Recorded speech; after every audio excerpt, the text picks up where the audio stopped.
This is such a great question, and it's a question that I actually had myself when I first started restoring Coach bags and researching restoring Coach bags.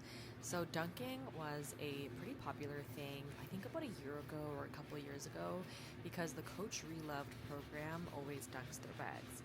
However, it came out that their head restorer said that they are prepared to lose about 25% to up to 40% of the bags that they dunk.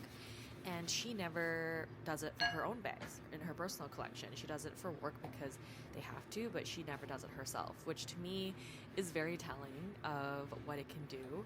And so I asked this question on a Coach forum online, and basically, so many things can go wrong with dunking that it's just not worth it. There are some bags that could use it. For example, I think I saw a bag recently that had water stains, and people said that if you dunk it in water, then the water stains will go away. You just have to make sure that the leather is very saturated.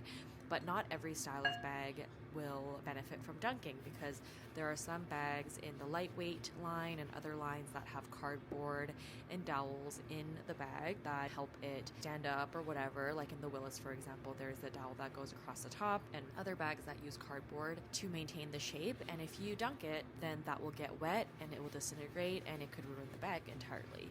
Also, if there is any hidden ink spots on the inside of your bag or outside or anywhere, dunking it will make it bloom, and that ink will get to other areas of your bag.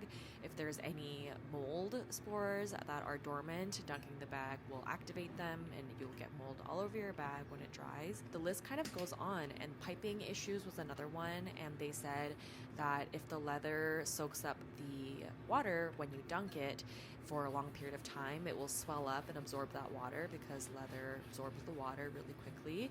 So it can actually weaken the seams. So if there were any seams that were really weak, it might actually cause the seam to tear completely. So using the Lexol 1 diluted with distilled water is just the safest way to clean from people's experiences. And so that is the reason I do that. You can kind of control it better. You can clean panel by panel, wiping it along as you go so that the water isn't sitting there for too long and doesn't penetrate that leather. And you're still cleaning every single surface of the bag. It just takes a little bit longer because you're not submerging the entire thing.